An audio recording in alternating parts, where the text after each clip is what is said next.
Om Shri Sai Ram. I offer my most humble pranams at Bhagawan's lotus feet.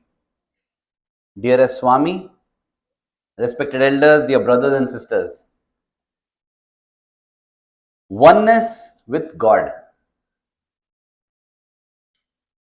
When I was contemplating and thinking about this topic and going through my diaries, by the way, I have 9 or 10 of my diaries, anything and everything related to Swami, by Swami's grace, got into this habit of writing down everything. And today when I go and visit my journals and my diaries, it's a beautiful experience. Because when some nice experience happens to us, we think it is so memorable and we will never forget it in life. But we forget it within 1 or 2 years itself. When I visit my diaries, I look at so many dreams of Swami that I have had. And when I read them, it feels like a new experience. It's like, oh, did I have this dream? Especially the dreams of when I was 16-year-old, when I was 18 years old, when I was 25 years old. Oh, when I read it, sometimes it makes new meaning now. Sometimes it is like I don't even know, oh, this happened to me. I feel it's very important that we write down any and every experience related to Swami and spiritual growth. Write it down, record it as an audio, record it as a video, some way or the other. Because it is so useful for ourselves. I had met a gentleman who told me that he had got more than 100 interviews with Swami. I was like, wow, you must be a treasure trove of stories then. Even if you just narrate what happened in the interview room, it will take 100 days, 1 day per interview, right? But this person could not. What happened? Yeah, Swami had given vibhuti, Swami helped in this. Then, no, don't tell me random stuff. Tell me in detail. At the same time, I have also met people who have possibly had just one darshan of Swami. What happened during that darshan? They will narrate it for 1.5 hours. Darshan itself is 15 minutes. But that is the impact that has had, and that much you have ruminated that darshan, every look, the touch, everything has meaning and deep significance, and it's connected to 10 incidents in life. Wow. So I realized that our experience with God is two ways. Swami would always say in his discourses, and back then I would not understand what it meant. I used to just take it as a dialogue. What is it? Swami would say, God is the positive terminal. You are the negative terminal. Positive and negative terminal, when they connect, there will be electricity. So I used to generally think that God is positive, God is good, we are negative, we are bad. When we connect, I don't know what's electricity, something. But I have written down every time. I used to write down every discourse that Swami would speak. I did not know that a time will come when everything will be digitally available on the internet. But I used to write it. Yesterday we discussed that, right? The act of writing brings together thought, word and deed. And it's a beautiful sadhana in itself. So I used to write down discourses, and I used to not understand what does Swami mean by telling God is the positive, you are negative, and Swami would say God's grace is positive, human effort is negative. Then I understood that positive and negative has got nothing to do with being positive and being negative. It is just two electrodes, two terminals of a battery, the positive terminal and negative terminal. And what Swami is saying, this is my understanding, is that just one terminal is not enough to make the current flow. Just God's grace is not enough to make the current flow. You need human effort as well. Both have to connect. So also, when Swami grants us an experience, in fact, there is this beautiful writing attributed to Swami. In fact, Swami had written it in a note to a devotee, that after my darshan, find a quiet spot, spend time by yourself to receive the completion of my blessings. Don't go and start talking. Because during darshan, when Swami is walking around, what happens is God's grace being showered. That is the positive terminal of the battery. But after that is the negative terminal. We need that. Then only the current will flow. That's why the sincere seekers, even in Ramesh Hall or Kulwant Hall or Kodaikanal, wherever Swami was, after darshan they will go away from, don't want to talk with each other, with anybody, put a mat, sit. Sincerely follow that. Most of us would get up, dust our mat. So today I think upma is there. No, bonda, very tasty. You should try that. That coffee yesterday, sugar. This is what over dissipated. The grace has fallen, but it has dissipated. Swami would say that when it rains, the rain falls uniformly on all. But we feel somebody is more blessed, somebody is less blessed. Swami would say that depends on the size of your vessel. Your heart is a vessel. How big it is, that much water it can hold. God will shower. Then Swami would say, forget size of the vessel. You keep it to upside down. However big, it won't fill only. We have to make those efforts. And that's why I feel journaling or writing down. When we attend a convention like this, there will be those moments when we feel so inspired, so connected. Record it. Write it down so that you can revisit it. Trust me, after 5 years, you won't be able to. Even now, when I prepare for my talks, I go to my diaries and blogs. I have only written that blog. I think I have written. It is ego. Swami has, when that blog has come, for that moment, some connection has been achieved with Swami and that writing has come. So now for my talk, though mentally I thought I will share this experience, I went and read it again. And I'm like, wow, how superb it is. I'm inspired by my blog because it's not my blog. It was that moment of connection that happened with Swami that inspired me to write it in that manner. I'm not able to reproduce it now. So I go back and refer to it. And I feel, oh wow, it is so nice. So please try to make it a habit. Any experience, I record it. If I get a Swami's dream, immediately after getting up, I write it fresh. Because believe me, after 5 days, 10 days, when I'm narrating the dream to somebody else, already the things have changed, the details have changed. Because as you get up, morning, some things happen, that will mix with the dream, more things will mix, your interpretation will come. The pristine quality of the dream is gone. When Swami gives a dream, Swami says, Swapna Darshan, Sathya Darshan. Swami coming in the dream is as real as Swami coming in the physical presence, and therefore note it down. You never know how it will come true. I've had so many experiences where Swami's dream have come true. Swami tells something and that thing happens. I made multiple videos on that. But many dreams have not come true still, or I have not yet understood it. But for me to be able to appreciate that and say that, oh, this has happened, I need to have a record of it. Otherwise, I would have forgotten. If you now ask me, share all your dreams of Swami, possibly I can share 5 or 6 dreams or 10 dreams. I think I must have had at least 50 or 60 dreams. I need to go back to my diaries. That is why it is so important, not just the dream, any experience. When I was traveling to the United States, like when I was coming to Malaysia here, the whole plane was full. Exactly one seat that was empty was the one beside me. I felt amazing. I recorded it. I just put it there. Because now when I look back, when I was going to United States, I remember the plane was full. I knew it beforehand only. So I was telling Swami, the seat next to me can't be empty because the plane is full. But some way, Swami, show me that you are there. Some way. And I was sitting in my seat thinking, Swami, I want, I like that indication. And I am able to remember this because I recorded it. I have written it down. A person comes wearing bright orange t-shirt and sits next to me. I'm like, wow, this is amazing. Same color, exact. So I thought, what I'll do? For me to record it, I will take a photo. But how will I take his photo? So I thought I'll take a selfie in such a way that he's also included. So I waited for him to turn to the other side and talk to his wife. And as he was talking to his wife, I kept the selfie, and as I'm about to click, he turned this side. And he saw me. And he said, selfie? So I said, yeah, just selfie. myself. I'm trying to tell him, I was just taking of myself like that, not you. You photo bombed me like. But that person then says, Miku Telugu vacha?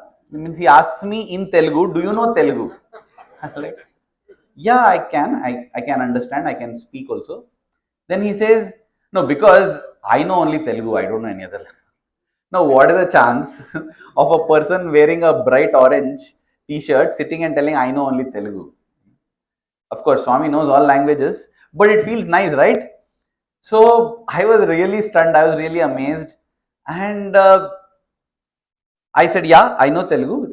So he said, then can you speak to my daughter? Where's your daughter? He said, she's in Canada. I just call. And he called and gave the phone, wondering what's happening. And the daughter says, see, my parents, I'm getting them to Canada and they have no idea of English. So they have to change flights at Doha. Can you please help them and, put them at the correct wherever boarding point is? I said, nah, don't worry. I'm also catching a flight to America, but I will first drop them and then I will. And that's what I did. I guided this uncle and auntie to their place. And just as I'm about to leave, this orange t-shirt Swami tells me, you know what, I don't know if you believe in God or not, but for us, you're like God, he told. I told him, you know what, I don't know if you'll believe or not, but for me, and I am able to remember all these details because I noted down the details. So kindly, anytime you feel that connection, you feel that inspiration, note it down. Today technology is available. You can just tell, hey Siri, listen, record whatever I'm telling, and you can talk and tell, record it as an audio or a video or in your diary, something. Because 2 years later, you would have forgotten 100% unless you've written it down. The act of writing or recording itself imprints it in your mind. So this elaborate introduction was to say that when I was in about 9th or 10th grade, if I see my diary, I'll know the exact thing. I had a dream in which it was a long elaborate dream of Swami. But the point that I wanted to bring was, in that dream, Swami told me, I will give you the 6th fruit, he told. So I thought, okay, what is it? Then Swami asked me, what is the 6th fruit? So I don't know what's the 6th fruit. Anybody has an idea what's the 6th fruit? So luckily Swami himself said, 6th fruit is Jnana, he said. Oh, I said, very nice. I was very impressed. As a child, I was very impressed because Jnana, you hear Jnana, that's it. And it's some high funda stuff. So Swami said he will give Jnana. So I recorded it. Many years later, yesterday I was referring to the time when I felt that spiritual stagnation and I felt I'm not evolving and all that, right? During that time, one of the other things also that I did was going through the diaries and I remembered this dream. Oh, see, Swami, I said he will give me Jnana. Oh, so that is something to look forward to now, right? Next stage, you finish your school, you want to go to college, something like that. Something you need. So I was thinking of, okay, so now when Swami says he will give Jnana, what is the meaning? How will he give Jnana? What is Jnana? Again, I had another dream, which I remember because I've recorded it. In the beginning of the dream, yeah, there's other stuff. But towards the end of the dream, Swami is holding a letter that I have written to him. And he calls me and he says, look at this. And in the letter, he points out to one word. Supposedly, I have written it. The word is knowledge. But that is not looking like my handwriting. It's very neat, very nice cursive handwriting, calligraphic almost it is. But that word is a knowledge, and he underlines that. He says, look at this, knowledge. I said, oh, okay, Swami. I don't know what I understood in the dream because when I woke up, I'm not able to recollect anything. I said, okay, Swami, okay, fine, yeah. Oh, okay, Swami. In the dream, I understood everything, what Swami was meaning by pointing that word. But when I woke up, I didn't. But I just wrote down this dream. That Swami pointed to this word knowledge. It was very cursive handwriting. It was like calligraphy. It was very nice. And because I wrote it, I'm able to remember. Even now when I close my eyes, I remember how that word knowledge was written. Sometime later, my roommates, I was the room leader. My roommates gifted me a small Bhagawad Gita, pocket Bhagawad Gita. Very small it is.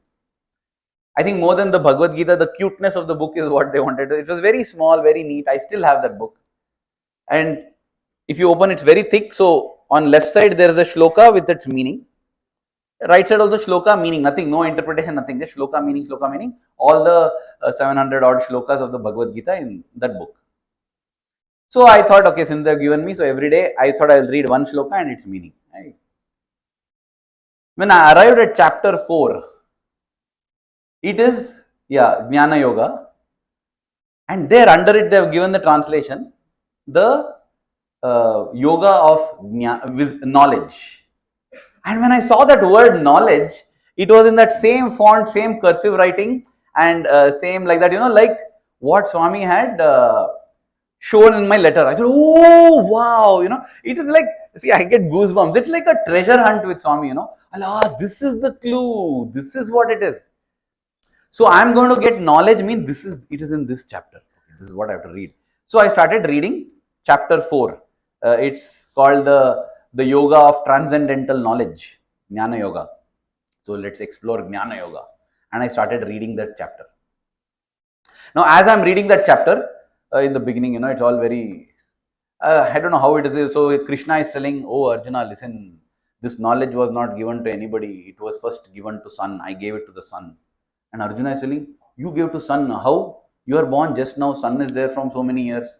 I'm like, oh Arjuna, basics, man. Come on, don't ask. This avatar is come, is timeless, ageless. Like things I know, you don't know, Arjuna. Like many times I used to feel like that Arjuna is one very lucky guy. He just got off Krishna. And everybody, because he got Krishna, they say, great devotee Arjuna. And I used to feel anything Arjuna did, I can also do. Yeah, if Krishna is by my side, I'll also do. What is the big deal? Look at this. Arjuna doesn't even know basics. Krishna is telling, I taught the sun god, And Arjuna is telling, how God? You were just, how Krishna? You were just born now. Sun has been here, you fellow, you don't know body, Atma, Paramatma. Basics, these are all, right? SSC basics. Doesn't know. Didn't go to SC class. Arjuna. Drona taught only bow and arrow. No. It reminds me, it's again a detour. Many times, now I'm stating it like that. I'm nowhere near Arjuna. Arjuna is phenomenal, is great. Because Swami taught that to me. He taught me, you think you're Arjuna. Because, Swami used to tell this story. He used to narrate the story often that Krishna, Arjuna are walking, taking a stroll in the garden, and Krishna says, oh, look, Arjuna, there's a crow. And Arjuna says, oh, Lord, yes, it's a crow. No, I think it's an eagle. Yeah, Lord, it's an eagle. Like, and Krishna is saying that this Arjuna is not even looking up. Yeah, correct. No, I think it's a dove. Yeah, it's a dove. Arjuna, you're a fool or what? Not even seeing, you see at least, no. Says, Lord, I trust your word more than my eyes. You tell it's a dove, it's a dove. That's all. Swami says, see, that great Arjuna is. And I used to sit there, not at all impressed. Big deal, Swami. If you tell, I'll also agree. Give me a chance. Okay. Anybody will like, what is the big deal? Arjuna? You said crow, Arjuna said crow. I'll also tell. Try me. I'm also Arjuna only. Simply you will praise. You will praise Arjuna so much. So, as I said, I had this habit of writing down discourses. But when you write the discourse, the problem is you're not able to see Swami because you're seeing and writing. So, I don't know whether you should write it down on the spot. At that time, as I said, I didn't know. I used to think these are golden words of the Lord getting wasted into the ether because we'll forget. So, I used to write it down. But when Swami comes to a story, he'll tell, one story I'll tell. Once there was a guru, I'll listen, I'll start writing. This story I know. Because he'll repeat the story, right? So story part, I'll sit and see Swami. Because I'll just write reference, this story. Chinnakatha 45, that's it. Yeah, he's repeating. So whenever it came to the Arjuna Krishna story, Arjuna Krishna story. But I used to just note down the birds because each time Swami will change the birds. And they'll make it dove. Today it was crow, whichever, today parrot, and that bird's chance to get blessed. And I feel Swami also must be getting bored, right? Telling the same story. So for variety, he'll vary. So one day in Trai Brindavan, we are sitting there and Swami started again. Once Krishna and Arjuna, Krishna Arjuna walk story. Okay, birds dash. Just as Swami tells, I'll just write the names. That day Swami said, and Krishna said, Arjuna, look, there's a lion. Swami, what are you telling? Lion. Ayyo. And I'm seeing this was the first Trai session for the new academic year. So many new students are sitting. In our center parlance, it will be like new devotees have come. So you need Swami to be at his best to impress them. Swami, don't make like these blunders. Lion. And Swami continues. Unfazed Swami continues. And Arjuna said, yes, Krishna, it's a lion. And then Krishna said, no, Arjuna, I think that's a horse. And Arjuna says, yes, Lord. I'm like, oh God, Swami. So I struck off the bird and I wrote horse, lion. Strange, what Swami is doing? Swami, I'm just looking around. Hope these new boys don't misunderstand, don't think that Swami is, you're so protective of Swami's image. You think that we think we are the protector and Swami needs our protection. Anyway, Swami told that story and he left. Later on, when I was looking back at this, I realized, oh my God, I thought I'm like Arjuna. I'm like Arjuna as long as he sticks to the birds. The minute he shifts to the animals, I'm not Arjuna. I'm like, hey, how can lion fly, oh Lord? It's not possible at all. I realized, oh, here was Swami showing me, you fool, you thought you're Arjuna. Whatever Krishna will tell you, you'll agree. Your surrender is limited to birds. The two birds which can fly. Possibly if I told ostrich, you wouldn't have believed. If I told kiwi, you wouldn't have believed. Penguin, you wouldn't have believed. Oh, yes, I failed. But Arjuna also has failed, right? Many times. He has also, oh Lord, forgive me. So I said, oh Swami, forgive me. Sorry. One more chance you give. One more chance. I'll show myself as Arjuna. Next time I thought that even if Swami tells, he said, look, dragon is flying. I'll believe. Dragon. Yes, no problem. Dragon flying. Oh, Swami said. That was my... But I never got a chance because Swami always told after that the story in... But some years later, 2009, I got the chance to accompany Swami to Hadshi. And when we were in Hadshi, one session we had where I was showing him some of the photos we had taken and Swami was sitting and watching them on the screen and enjoying it. It was nice. Half an hour interaction with Swami. So different photos I had taken. So one day early in the morning I had gone and the sunrise, I had gone behind Swami's residence. So the Swami's residence is like a silhouette, black and the orange skies. And I thought it very poetic, Swami's residence it is, and the whole sky is orange. It's like Swami is there and something beautiful. I showed, and that photo came and said, see Swami, so much joy. Like Swami also will see the poet. He's called Kavinam Kavi, means he's the poet among poets. So he must be thrilled with that. Swami saw that photo for some time and then said, beautiful, no, the moon? I said, no Swami, the sun. I mean, no, it's moon, no? No, Swami, it is sun. No, see how dark it is. Nighttime moon is there. No, Swami, see that's orange. Orange is sun. Moon will be white. No, I'll say, Chand aur suraj tumne banai. Means you made the sun and the moon. But I'm telling no, this is not the sun. This is not the moon, this is the sun. I mean, is it? Then why it is so dark? How to explain to him exposure, and I have reduced exposure, set it to the sun, and Swami in photography, like, trust me Swami, I am a photographer, I know it. It's the sun, Swami, it's the sun. Okay, if you say so, then it's the sun. Yeah, Swami, it's the sun. Oh, nice. Okay, we went ahead. Again, after the session got over, right, I was like, oh God, here's another Arjuna. There, Arjuna said, Lord, whatever you say. Here, I made the Lord tell, okay, whatever you say. So it's not easy. It's not easy to be Arjuna. Solitary in isolation when we view, we think Arjuna is exhibiting awareness by telling that, oh Krishna, you are God. I also have that awareness. But his awareness was not just awareness.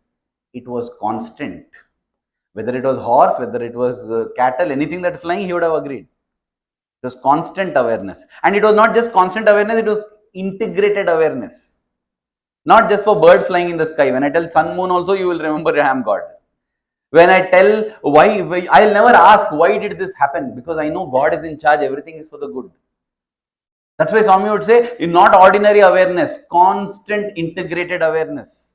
That awareness that Swami is God has to be constant and it has to be integrated in all aspects. Not only when I'm sitting in the center or when I'm doing bhajan. That's a nice way to connect, but after that, that connect should last for the full day. If it doesn't last for the day, then I need 2 sessions. What is the use of attending these retreats or these satsangs? Anyway, by tomorrow I'll go bad. Anyway, I'll forget everything. What is the use of bhajan? It's like telling, what is the use of taking bath? Anyway, in the evening I'll get dirty. In the evening, if you're going to get dirty, take 2 baths. That's what it is. If you think that inspiration and divine spark is going off, indulge more in it. Don't think bath is useless. Bath is needed. Needed for your survival, for survival of others around also. Same way our sadhana is needed for our happiness and for happiness of people around also. When you do sadhana and when we do sadhana and when we are happy, others also feel like being in our presence. Hey, very nice. Hey. Even if we don't take bath, they will be in our presence. Because the fragrance of spirituality overpowers the bodily odors. That's how it is. That's why people would flock around Shirdi Baba. Shirdi Baba was wearing an old, it doesn't matter. That thing about having goodness, practicing it, indulging in satsang, we should do all of this. So again, going back, Arjuna, Krishna is explaining in that chapter. That is where I was, right? In that book, he's explaining this is what it is. Okay, fine. Arjuna, okay. If he cleared all the doubts, now Arjuna, then he tells, then the famous shlokas, yada yada hi dharmasya glanir bhavati bharata abhyuttanam dharmasya tadatmanam srujamyaham. Whenever dharma declines, I come to uplift dharma, that which everybody quotes. Krishna, when we were small, no, Krishna says in the Bhagavad Gita, only this one, yada yada. If at all we are little extra smart, we will tell one more also. Paritranaya sadhunam vina, that is the next. Two shlokas later, Krishna tells this. See, all our quotable quotes of Lord Krishna from Bhagavad Gita is all chapter 4 only. Oh, important chapter it is. But I am interested in knowledge. So Krishna then, for almost 18 shlokas, no, he's introducing himself to Arjuna to tell him that, I'm capable of giving jnana. Okay, Krishna, fine. I don't need these first 18 shlokas because I'm convinced that you can give. So first 18 shlokas, he's establishing the himself as a guru there. Done. Then he starts explaining about knowledge, jnana. So he says, if you're a jnani, you're like this. You're unaffected by ups and downs. Okay. This is the quality of a jnani. What is the next shloka? You will not criticize. You will not, okay, this further quality. Going on and on and on about qualities of a jnani. Oh, Krishna, fine. These are the qualities of a jnani. How on earth am I going to reach that? That you tell. How to get that knowledge? He goes on and on and on. 18, 19, 20, 21, 22, 23, 24. You can just summarize it as the qualities of a jnani. How to identify a person of knowledge. 22, 24, 25, 26, 27, 28, 30. The chapter is getting over. Krishna, come fast. Point pe aa jao. In Hindi they tell that. Like, come to the point. How do you get? This is Jnana Yoga. I thought Jnana Yoga is about how to get knowledge. 31, 32, still is describing. Oh, Jnani is like this, or Jnani is like that. How do I get Jnana, Krishna? And at 34 he tells, okay. Tad vidhi pranipatena pariprashnena sevaya upadekshanti te jnanam jnanina tattvadarshinaha. Only shloka in that whole chapter that tells you how you will get jnana. Because after that 35, no, again he goes back to and a jnani is like this. Oh, I 34. Just have to. If anybody asks me chapter 4 of Bhagavad Gita, just read 34 enough. Rest of it you can skip. Nothing is there. I mean, we are all established devotees. We know Krishna is God. We know Jnani, everything. So we just need that. That's all. We think like that. Now this shloka, Tadvidhi Pranipatena, is a very, very beautiful shloka and very, very significant shloka. In fact, one entire chapter in Shirdi Sai Satcharitra is about this shloka. Because Shirdi Baba is sitting in the Dwarka Mai, and I forget this devotee's name. Very well-read, learned devotee sitting at Shirdi Baba's feet and chanting the Bhagavad Gita shlokas. So he starts chanting this, Tadvidhi Pranipatena Pariprashnena Sevaya Upade. And Shirdi Baba says, hey, what are you telling? Says, Baba, Shirdi Baba, Baba, these are Bhagavad Gita shlokas. Okay, what is the meaning of that, what you're saying? And he gives a general meaning. See, if you want to get jnana, you should. He tells the meaning. I'm not telling it now because I'm building up the suspense. So if you don't go out for tea or restroom. Okay. So he gives. Then Baba says, no. Don't give me general meaning. Give me detailed word to word meaning. And he's thinking, Baba, this is Sanskrit intricate. How you will understand? Like, enough, no, general meaning enough for you. Like, he's thinking like this. Then Baba says, no. Tell me full meaning. He says, okay. So Tadvidhi, he explains, Pranipatena. Pranipatena means by offering devotion and saluting, by offering devotion and saluting. Pranipata, okay. Pariprashna. Pariprashna means by asking questions. Sevaya. Sevaya means by serving. Okay. And then Shirdi Baba says, one second. What is it? Pranipata means what? Pranipata means prostration with devotion. Okay. Pata means, oh, Baba knows Sanskrit. Okay. Baba, Pata means to prostrate. Then why did that Vyasa put Pranipata? He's fool or what? Pata also means prostration. Pranipata also means prostration. Then why did he tell Pranipata? He doesn't know why he told Pranipata and not just Pata. Maybe to match the rhyme scheme, Baba. I don't know. Like, just. Oh, fine. Prashna. Prashna means what? Baba, Prashna means to ask question. Pariprashna means what? Baba, to ask question. Then again he's fool out. Why is he telling Prashna is enough, no? I don't know. It's in Bhagavad Gita is in one meter, poetic meter. To match the meter, you inflate it with words. Like, I don't know what, Baba, it's just, you have not understood only. That's when he realizes, oh God, this is the fountainhead of knowledge. And Baba explains. Actually, Pata or Pranipata actually means falling at the feet. You can, you are walking on the road, you'll just trip and fall also at somebody's feet. Like that, if you fall at Guru's feet, you won't get. You can't trip and fall.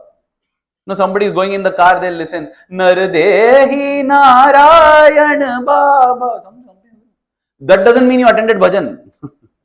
You're walking by somebody is playing in their home and you listen. No, it's not. You have to do it with sincerity. In Puttaparthi, we used to get the device. You wind it and turn it on. No? Om Bhur Bhuvasvaha Tatsavitur Varenyam Bhargo Devasya Dhimahi Dhiyo Yo Na Prachodayat. Oh, it will go on full day. And people for doing Nirantar Namasmarana, they'll play it on. The device will get moksha. Within 10 days, it will be gone. We won't get.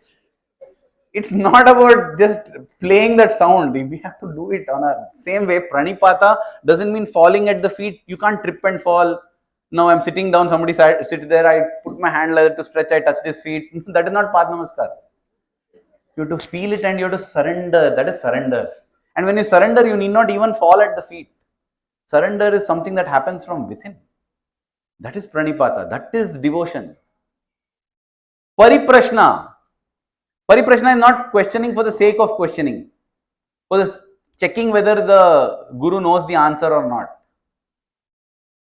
Swami explains that you must have that yearning to know the answer. It must burn you from within. If I don't get this answer, I don't want to, I need this answer. It must obsess you. I need to know this answer. Food? No, I don't want it. How, what is it? Why are you not having your food? Because I'm wondering what is the answer to this. That is what when they say, find out who am I. Oh, who am I? Okay, now lunchtime, let me have lunch, then I'll come and continue my search. No, I forget lunch. Somebody comes and tells. That's what would happen to these masters. Whether it's Ramana Maharshi or Ramakrishna, somebody would come and tell, hey, it's food time, have food. Oh, okay, fine. No, eat. They stuff food also. They need reminders, eat.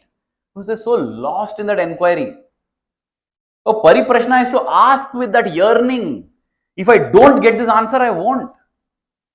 And Sevaya, by serving. Upadekshanti te jnanam means generally even Adi Shankaracharya translates it like that only, which is then that jnana, knowledge will be conferred upon you. Upadekshanti means you will get that, te, that jnanam, with knowledge. Then you will get that knowledge from whom? Jnanina Tattvadarshina. From the ones who have realized and from those Tattvadarshina who have seen that, who have had that experience. Such beings will confer this jnana on you if you are devoted to them, if you serve them, and if you ask, inquire from them with all intensity and yearning. So guess what? Finally, this knowledge comes from devotion to the master, service to the master, and questioning to the master. Master meaning the one who has knowledge, and we are lucky to have the avatar as the master. Why? Because there Shirdi Baba again explains. As I said, Adi Shankara writes, you will get this knowledge from these people. And Shirdi Baba says, is that the correct translation? Baba, Upadekshanti te jnanam means they will give you this knowledge. No. In Sanskrit, you can break it in another way. So, te jnanam is te plus jnanam is te jnanam. Te plus ajnanam is also te jnanam. So, Baba says that is the correct meaning. What? They will teach, ajnanam means ignorance. They will teach non-knowledge, ignorance. Baba, what? Doesn't make sense. These jnanis and these self-realized souls will teach us ajnana. Baba says, yes. There's nothing to teach in jnana. There's nothing about discovering the sun. You just have to clear the clouds. The master will teach you what is ignorance. He will teach you what is Maya, because once you know what is Maya, you already have the knowledge. Because you and me are one. That is oneness with God. That is the topic for today. Oneness with God comes from clearing ignorance. And Baba explains this, that the master, the Lord, when he teaches, he doesn't teach you knowledge. When you are yearning for knowledge, when you are asking questions for knowledge, when you are serving him to get that knowledge, when you offer devotion to him or her, whatever, then the Lord or Guru, Satguru will teach you what is ignorance, teach you what is Maya. Once you know what is Maya, then you know what is knowledge. Because Baba would say, Swami would say that the divine sculptor, he doesn't chisel Krishna from one stone. He just chips away all that is not Krishna. Oh, this is not Krishna, remove it. This is not Krishna. And in the end, Krishna stands revealed. So also, Swami chips away from us all that is not us. Ego that is not you. Pride that is not you. Remove all this, what stands is divinity. That is that process. That is why we need this sadhana. Why I gave this elaborate introduction and detailing is because now we can understand why we do the seva that we do. In order to achieve oneness with God, we have to achieve knowledge. In order to achieve that knowledge, I need to express devotion to the Guru.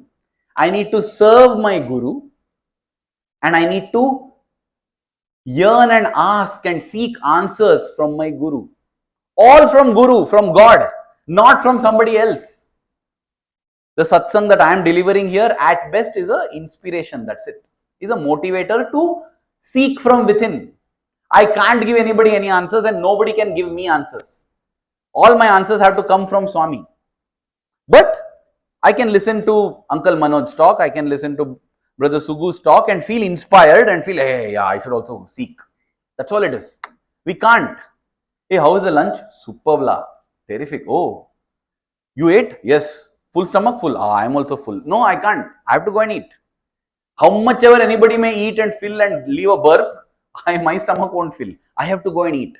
So also how many ever talks I may listen to, I may feel inspired and hey, I also want, very tasty, so good.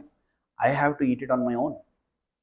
So therefore, yes, Swami, I want to serve you. How do I serve you? Din dukhiyon se prem karo mera sai prasanna hoga. You want to serve me? Serve mankind. Service to man is service to God. Grama seva is Rama seva. Jana seva is Janardana seva. Nara seva is Narayana seva. Oh, okay. So, see, now we understand why we do. So, I am not doing service because there is hunger in Malaysia. I am not doing to eradicate poverty from India. No. I am doing this because I want to serve my master, because I want to get jnana, because I want to have oneness with God. Let us never forget the objective of service. I am serving for my benefit. I am not coming and serving to uplift humanity. That's ego. Foolish to think that. That is why I am doing service. One nice way how to express my devotion to God. 9 forms are there. Shravanam, Kirtanam, Vishnu Smaranam, Padasevanam, Vandanam, Archanam, Dasyam, Sakhyam, Atmanivedanam. Swami would sing. Whether I sing, whether I chant, whether I speak, whether I listen, whether I do puja, whether I do offering, all of this I am doing as an expression of devotion. Why? so that I get jnana. Why? So that I become one with God. So I'm not doing for somebody else. I'm not coming to the center, cleaning the photo and arranging flowers for Swami or for the devotee. No, I'm doing it for myself. And when I'm indulging in study circle, when I'm sitting, asking, participating in satsang, discussion, I'm not doing it for the success of a event, or I'm not doing it for the sake of a panel discussion. I'm doing it because I need these answers. We are all fellow pilgrims on that path.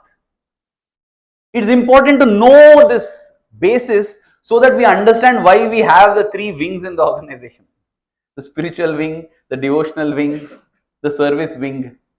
Because these are the three ways which is told even in the Bhagawad Gita. The spiritual wing is for pariprashna, asking questions. The service wing is for sevaya. And the devotional wing is for pranipata. That is why. In fact, when the super specialty hospital was built in Puttaparthi, everybody felt, now, any problem, don't worry, go, our super is there, Swami is there to take care. So all the different state presidents from different states, they would just tell everyone, go to Puttaparthi, go to Puttaparthi. Suddenly, Puttaparthi hospital had huge queues, waiting list. Everybody is coming there for treatment, free treatment, and oh God, such a long queue. So what to do? Swami once called all the office bearers for a office bearers meeting. Only office bearers. And Swami said, see, you just refer and send all patients here. And they come and crowd the hospital. They are not able to get a slot because it's full already, working in full capacity. So what to do? They have already traveled and come. Most of them are poor people. So then they come to Kulwant Hall here. Hope that Swami, you cure now. Hospital is full, so you cure. So is Swami having a problem with this? That's not Swami's problem. See, in the state of Madhya Pradesh in India, National Thermal Power Corporation, it's one of India's biggest energy producers. Thermal power plant it is. From coal they create electricity, and so therefore a lot of people are employed there. And this is a story in the 1990s, I'm saying. So there was this person, Krishnan uncle. I know Krishnan uncle, devotee of Swami, and he was a manager there. And he had one worker who would come and work in their home and different homes. A Bengali worker. I don't know his name. I just call him Ramesh simply for the reference. That's it. So Ramesh. He used to see the Swami's photo in this person's house, Krishnan uncle's house, and he had respect for Swami, but he didn't believe Swami is God and all that. He just left it at that. Then one day he came and told uncle that, my eyesight is deteriorating. I'm not able to see properly.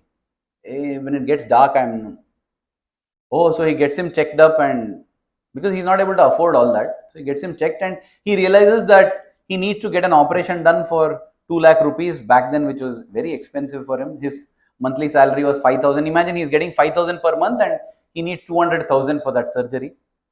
It was not just tough for him, it was even tough for Krishnan uncle to sponsor that for him. So he said, can you help me? And what Krishnan uncle told him is, you do one thing. Every Thursday we have bhajans at home, you come for bhajan. And every Sunday we do this seva, you come and join that seva. He said, for what? He said, this will help you. This will help me. Yes, it will help you in your eye problem. Okay. He had nothing else, so he said he'll come. But why Krishnan uncle told this to him? That's because this advice was given to him by Mr. Sachdeva, who was then the state president of Madhya Pradesh. What was this advice? The advice that Mr. Sachdeva heard from Swami that day in the bhajan hall. What Swami had said? Swami said, see, when you send them for treatment, tell them to do some bhajan, some sadhana, something, and send. Because when they do that and come here, if hospital is not available, they'll come. Then looking at their bhajan account, their seva account, I will cure them. See how Swami is saying. Swami is saying, you're sending patients here. Don't simply send them. Tell them to do some bhajan, seva, and then come. Then I will take care. So this Mr. Sachdeva had called all his other office bearers, everyone, and told, hey, do this. Don't simply send to Puttaparthi. Tell them to do sadhana and seva and go. So now Krishna uncle, though this fellow doesn't believe, he says, Swami, he's not a devotee. But I'm telling him, let's see. Hey, Ramesh, you go and do some bhajan and this. Oh, okay. So he started doing bhajan, this. At that time, there was no ophthalmology department there. So he can't send him to Puttaparthi. He's doing this, and suddenly that deteriorating eye now, it stopped deteriorating. It got stuck, which itself was great for Ramesh. Abba, it's not degrading further. And on top of that, he began to enjoy. He began to enjoy bhajan, he began to enjoy service, and he became active there. He became an active member of that Samiti now. He'll get people, he'll tell his other workers, hey, come, nice, you should do bhajan, you come, like full. Like this, 7-8 months passed. Then it was Krishna uncle's birthday that time. And when his birthday came, his wife told him, he said, hey, see, you just told him, don't worry, you do, it'll all be fine. He's happy, I know, that is there, but something we need to do for him. Something we need to do. His eye surgery, it has stopped deteriorating, but still it's in a bad shape. He says, yeah, I don't know what to do. I really don't know what I'm. On that day, suddenly, his long-time friend whom he has not been in touch for a very long time calls him and says, hey, Krishnan, happy birthday. Oh, Raghu, oh, very nice. They're talking. So, where are you now? What are you doing? So, Raghu happens to be working in Shankar Netralaya. Shankar Netralaya is another wonderful hospital which does a lot of charity. Eye hospital it is. He's working there. You're seeing where I'm headed to. So he says, happy birthday. He says, you're in Shankar Netra. Listen, no, I have this one person, and he tells full Ramesh story. He says, oh, okay, take it as my birthday. If you send, refer him here, I'll take care, don't worry. And free of cost at Shankar Netralaya, Ramesh gets his treatment done. And then Ramesh comes and tells, sir, you told me do seva and bhajan and my eyes will get all right. What you told is right, sir. Sai Baba is God. That is the power of seva. That is the power of seva. In fact, Swami would tell, why I tell boys to go and distribute prasadam? Because I don't know whether you'll do on your own or not. But a time will come in your life when you will want God's help. And you'll tell Swami, help me. At that time I'll think, what did he do? Oh yeah, he served prasadam to devotees. So yes, I'll bless him. God is like that only. When Krishna cut his finger, it started bleeding. All Rukmini and all ran to find Dettol, Savlon, whatever, that time's antiseptics. But Draupadi, she just tore her sari, silk sari. Woman tearing silk sari, very rare. Very rare. She tore and tied Krishna's finger. Many years later, she is being humiliated in open court and she says, Krishna. Krishna says, Draupadi? Oh, hey, Draupadi gave me sari. Huh? I'll also give sari. How much Draupadi gave? 2 inches. How much Krishna gave? Guinness Book of World Records. Longest sari ever. Endless. That's how God is. All this seva that we do, it's like our insurance premiums. But God's insurance will come at the time of our need and help us beyond. There's no limitation at all. That is God's grace. But we need to pay some premium at least. Because even if God multiplies it 1,000,000 times, if our initial deposit is 0, we get back 0 only. That is why seva. I'm doing seva as my insurance. I can't tell I'm paying insurance premium for the benefit of that life insurance company. No. I'm paying it for my insurance. Same way bhajan. I know I'm exceeding. I'll just take 5 minutes, please. It's a beautiful story. There is this lady passed away, but great devotee of Swami. She used to sing in the Brindavan bhajan group. Parvati Mahadevan auntie has composed many bhajans also. She should be very, very sincere in her worship. Whichever path you take, no problem. Very sincere she used to be in her worship. And Swami had given her one lingam, materialized and given her a lingam. And so many times she would do so sincerely that linga puja because Swami has given, right? That she'll sometimes get late for darshan. Swami will come and tell, where's Parvati? She's not, I gave her that lingam. She doesn't come and see Shiva only, sitting and worshipping the lingam there. And why you are late? Swami, linga, I have to, you have given Swami, I have to. But Swami would appreciate that. So one day she's doing her puja and she used to live alone. The power went off. A burglar has got into her house. She has forgotten to lock her house room. And that guy is slowly stealing and he sees in that maybe lamp of the Lord's lamp, he sees that gleaming Mangal Sutra, gold. He tries to snatch that. And when he tries to snatch, she's so involved in her puja, just imagine, she's upset that her puja is disturbed and she's angry on Swami. Like, I'm worshipping you, how can you allow somebody to come and disturb me like this? So in that anguish and anger, Karuna Sindho Shiva Shambho Kamala Nayana Sai Shiva Shambho Kaliyuga Deva Dina Bandho Kalimala Bhanjana Sai Shambho. She calls out Karuna Sindho Shiva Shambho. This bhajan came. This bhajan is often sung. It came from her when this robber has put his hand on that Mangal Sutra. What happened? Her Mangal Sutra is fine only. What happened? The robber ran away. God knows what he saw. He just went off. He must have, I don't know what happened. We don't know because that robber we couldn't interview and ask what he saw. But I don't know, he must have got crazy. Like, the first time he must be facing like this reaction. You go to rob somebody, like, or try to fight. And here he goes to steal. Karuna Sindho Shiva Shambho. No, man. But devotion saves. Seva saves. And that is why, if we want oneness with God, we have to achieve knowledge. Achieving knowledge doesn't mean Jnana is, no, Jnana. You know, one exhibition was made. In that exhibition, one of my senior brothers from Radio Sai, he was there. Swami had come to visit the exhibition. He had made a model. The model had one bullock cart, one car and aeroplane. Spiritual exhibition it is. Huh? In that, this year, Swami asked, what is this? Swami, these are the paths to God. Bullock cart. Swami, bullock cart is karma marga. Path of action. Slow it is. Bhakti marga is like car. Best Swami, Jnana marga, flight. Swami said, yeah, that is correct. But remember, if flight crash, no survival. Right? Yeah, that is how it is. We often think of Jnana, so why all this bhajan seva? No, you need. Swami has given a beautiful analogy. Swami says in the clock, analog clocks, the youngsters, we had one clock, you know, tick, tick, it would go like that, not just numbers. So there's a second hand, there's a minute's hand and an hour hand. Swami would say the second hand is like karma, path of action. Minute's hand is like bhakti, path of devotion. Our hand is like jnana. When I ask the time, I want to know. If somebody tells time is some 30.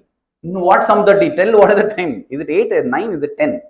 Most important is to know the hour, correct? But that hour hand won't move unless the minute moves. Seconds, nobody bothers only. 9:35. 9:35, 40 seconds or 45 seconds? Doesn't matter. By the time I tell, it's gone ahead. Yeah. But without that seconds hand moving, the minute hand will not move.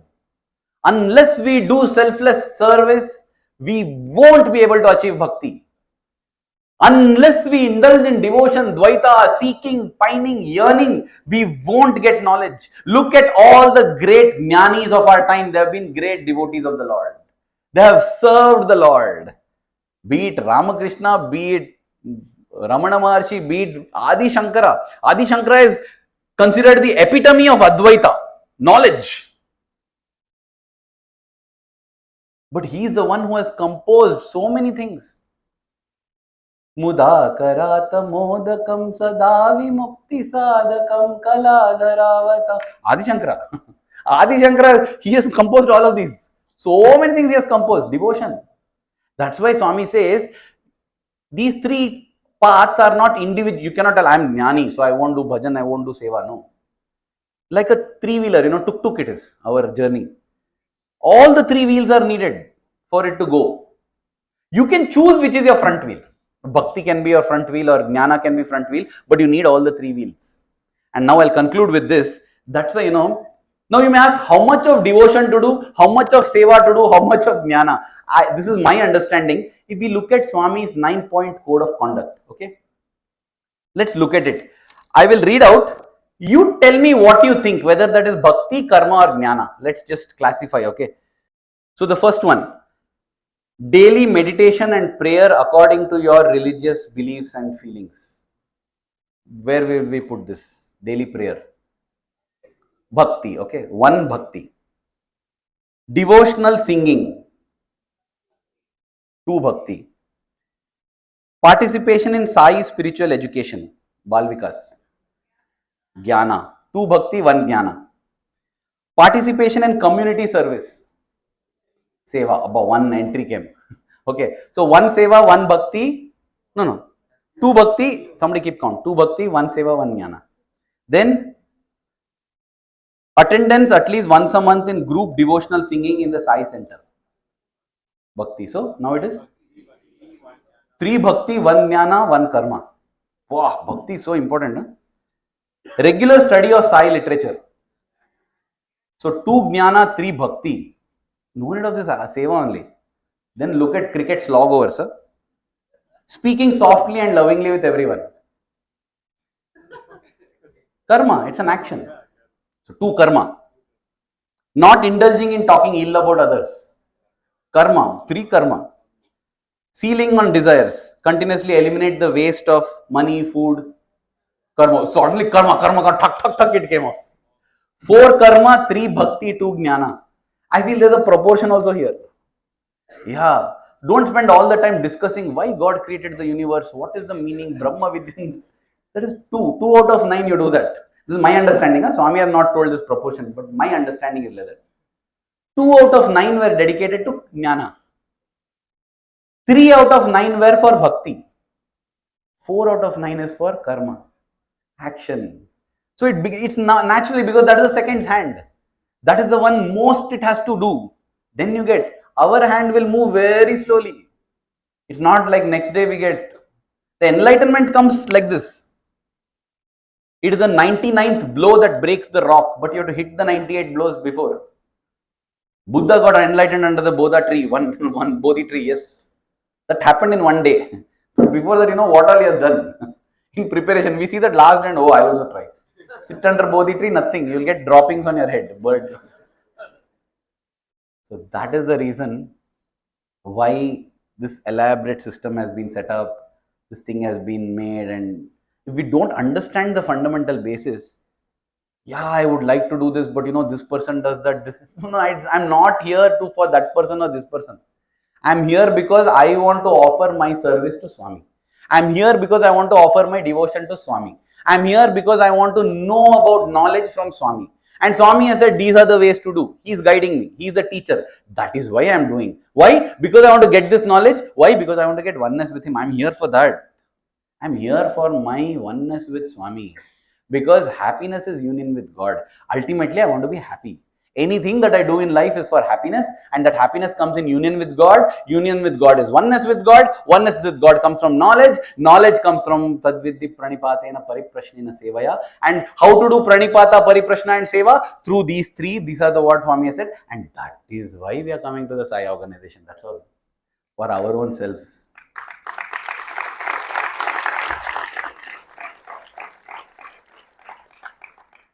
I pray to Swami that we are able to remember this always, that we are here for our own uplift.